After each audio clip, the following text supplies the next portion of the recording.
Assalamu alaikum student. Welcome back in grade 8th computer science. We are studying chapter number 2. Today's topic is data representation in a computer memory. How data is represented in a computer memory. तो आज हम पढ़ेंगे data को कैसे represent किया जाता है computer memory के अंदर.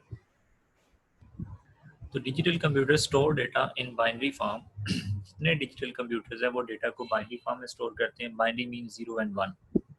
So digital computers store data in binary form. It means that whether it is a text, इसका मतलब है चाहे वो text हो, picture हो, movie हो या कोई application हो, it is stored in a computer's memory in the form of zeros and ones. तो हमारे कंप्यूटर सिस्टम में या लैपटॉप में या पीसी में या डेस्कटॉप होते हैं उसमें कोई भी चीज़ जो है वो सारी जीरोज एंड वन की फॉर्म में स्टोर होती है. इसमें सारी की सारी, चाहे वो मूवी है, सॉन्ग है, गेम है, पिक्चर है या टेक्स्ट है, कोई फाइल है, वो सारे के सारे हमें दिखने में वो डिफरेंट फॉर्मेट में होते हैं लेकिन एक्चुअली कंप्यूटर में वो 0 1 में स्टोर होते हैं. तो all the characters on the keyboard has an associated code in binary. जितने भी करेक्टर्स हैं ना हमारे पास, जैसे अल्फ़ाबेट्स हैं ABCD या 1 2 3 4 या full stop, comma, semicolon, slash, dollar sign, तो इन सब का कोई ना कोई कोड होता है. This code is called ASCII code. उस कोड का हम बोलते हैं आस्की कोड ऑफ करेक्टर.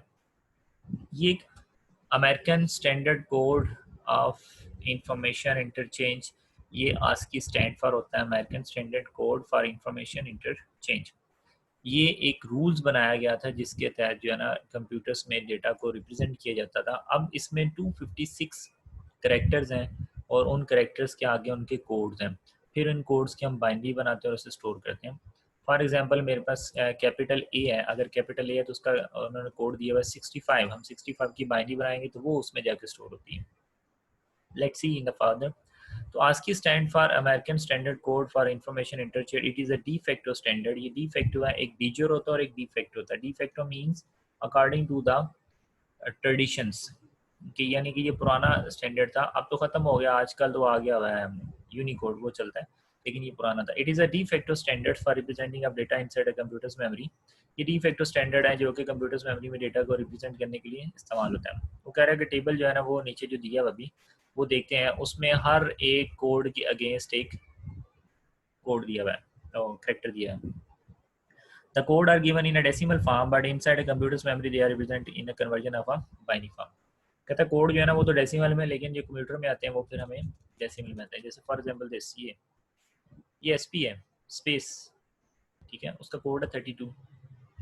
32 की बाइनरी बनाएंगे ना तो कंप्यूटर में जब स्पेस बार का बटन दबाते हैं तो वो 32 की बाइनरी जाती है.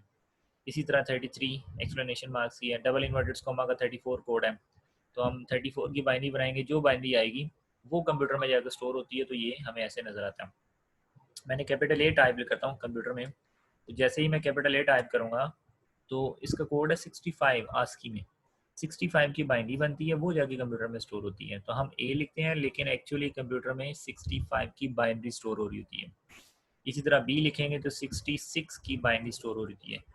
इसी तरह हमारे पास स्मॉल ए जो है ना, स्मॉल ए वो 97 से स्टार्ट होता है. ये कुछ होते हैं, हम स्टार्टिंग पॉइंट याद कर लेते हैं और उससे हम फिर इजीली जो है ना कोड फाइंड कर सकते हैं. ये पूरा चार्ट याद करने की ज़रूरत नहीं होती. ये देखें, जैसे यहाँ पे ये 97 है, स्मॉल ए जो है ना ये 97 से स्टार्ट होता है. तो अगर हमने स्मॉल ए में लिखना हो तो 97 से स्टार्ट करें, अगर कैपिटल ए में लिखना हो तो कैपिटल अल्फ़ाबेट्स में तो 65 से स्टार्ट होते हैं. ये सारे उसमें दिए हुए हैं. ये टेबल जो है ना आपने याद नहीं करना, बस आपको पता होना चाहिए कि ये जो है ना ये सारे का सारा आस्की कोड है. ये इनको रिप्रेजेंट करते हैं एक्स वाई जी को, और इनकी बाइनरी जो है ना वो कंप्यूटर में जाती है. Let's take an example. कहते हैं to store the name of our country Pakistan in computers memory. For example we want to store Pakistan in our computers memory, तो we need to store the code each letter in 1 byte. तो फिर हमें जो है ना हर letter को जो है ना स्टोर करना पड़ता है 1 बाइट के अंदर. बाइट का मतलब होता है 8 बिट का 1 बाइट होता है. तो ये जो पी है, फॉर एग्जांपल ये पी कैपिटल है, तो हम कैपिटल पी का कोड देखेंगे इस टेबल में से, वो 80 है.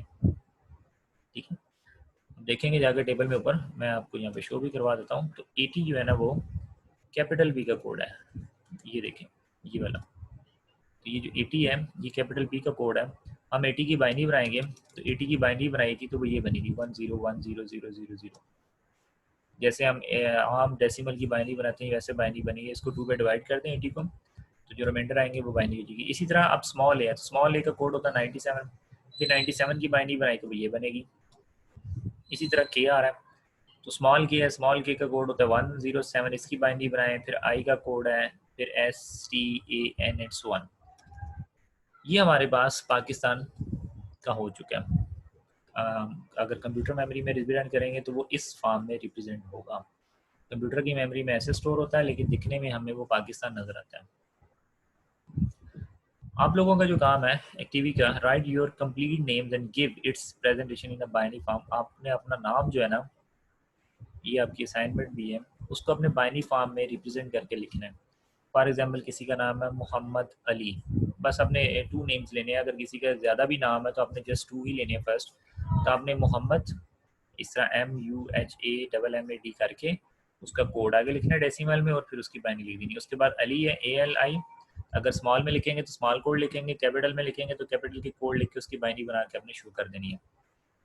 अगर किसी के 3 या 4 नेम्स आ रहे हैं तो वो जस्ट इग्नोर करें। अब जब फर्स्ट 2 जो नेम होते हैं ना, first name and second name, बस उसकी बाइनरी बना के सेंड कर देंगे। तो ये तो थी हमारा how data is represent in a computers memory, कि कंप्यूटर मेमोरी में डेटा कैसे स्टोर होता है। In a computers memory data is stored in the form of a zeros and one or a binary form.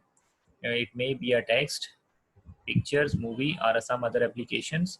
All the characters on a keyboard has an associated code in a binary। हर जो keyboard के ऊपर जितने हमारे letters हैं या button हैं उन सब का कोई ना कोई कोड होता है, और उन कोड का मास्की कोड कहते हैं। आज की स्टैंड पर भी उसने बता दी है, वो कोड नीचे दिए हुए हैं, और जब भी हम इनको फिर टाइप करते हैं तो इनकी बाइनरी जो है ना वो कंप्यूटर्स मेमोरी में स्टोर होती है। जो नेक्स्ट टॉपिक है हमारा वो है स्टोरेज डिवाइसेस। हम जैसे इसका इंट्रोडक्शन देखेंगे, नेक्स्ट लेक्चर में हम इसको देखेंगे, बल्कि इसको देख ही लेते हैं, इजी है। Storage devices, any computing hardware yet that is used for storing, porting and extracting data। ये सारे एक ही चीज़ का नाम है, स्टोर करना। इसका मतलब स्टोर करना, इसका मतलब होता है गेट करना, is called a storage devices. आप सिंपल में भी कह सकते हैं any computing devices that is used to store and extract data is called storage devices. Store and get data भी कर सकते हैं, लेकिन गेट नहीं, हम कंप्यूटर साइंस में एक्सट्रैक्ट का वर्ड यूज़ करते हैं। ये वाला डेटा लेने के लिए हम एक्सट्रैक्टिंग का वर्ड यूज़ करते हैं कि हम डेटा ले रहे हैं, और स्टोर करने के लिए उसके अंदर स्टोरिंग का वर्ड यूज़ करते हैं, स्टोर।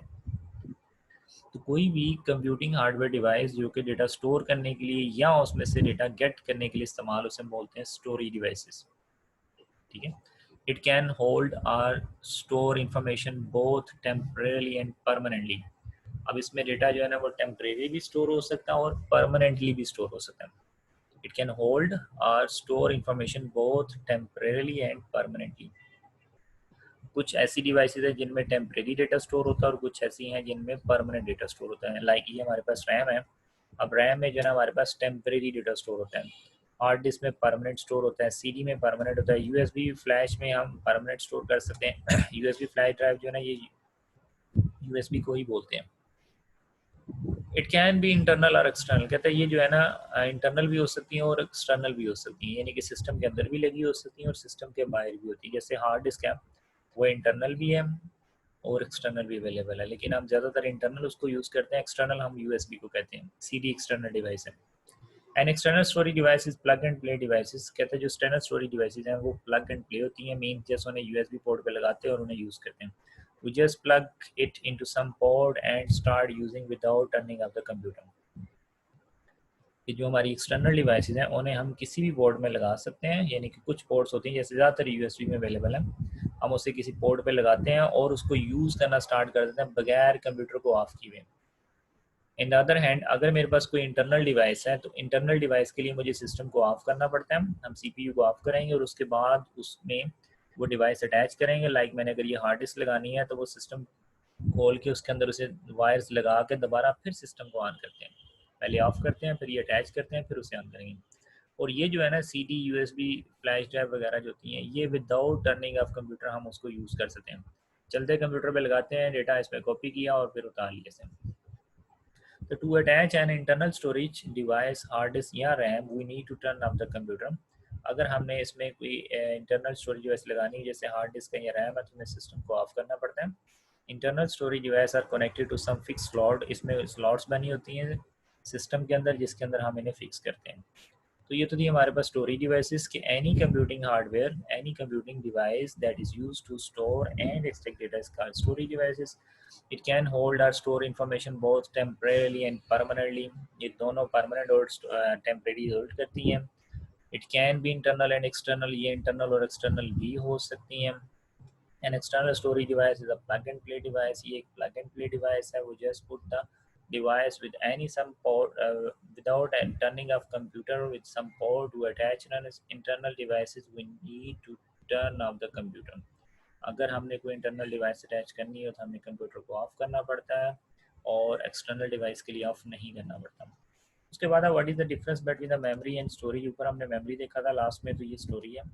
तो place where an application loads it data during processing, वो मेमोरी होती है. वो जगह जहाँ पे कोई एप्लीकेशन या डेटा लोड होता है चलते दौरान, जैसे रैम हो गया, वो मेमोरी होती है. तो usually the place where data is stored for a long और शॉर्ट टर्म, उसे हम बोलते हैं स्टोरेज. ये जो मेमोरी है टेम्परेरी स्टोरेज डिवाइस है. जो स्टोरेज है वो परमानेंट स्टोरेज डिवाइस है. ये जो मेमोरी है ये लेसर इन साइज होती है. जो स्टोरेज है वो ग्रेटर इन साइज होती है. मेमोरी हाई एक्सेसिंग स्पीड होती है, इसकी लो एक्सेसिंग स्पीड होती है. और memory it is called a primary memory, उसको सेकेंडरी मेमोरी कहते हैं.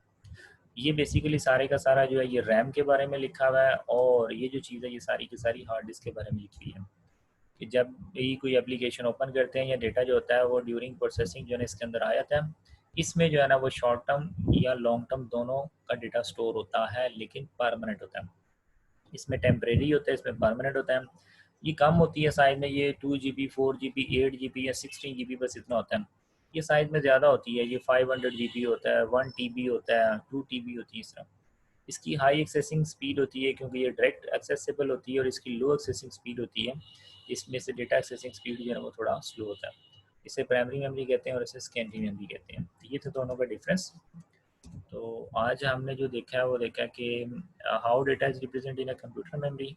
उसके बाद what are the storage devices. Then what is the difference between the memory and storage. I hope you understand the lecture. अगर फिर भी आपको कोई इशू हो तो आप इनबॉक्स कर सकते हैं मुझे किसी भी टाइम. ओके, अल्लाह हाफिज़.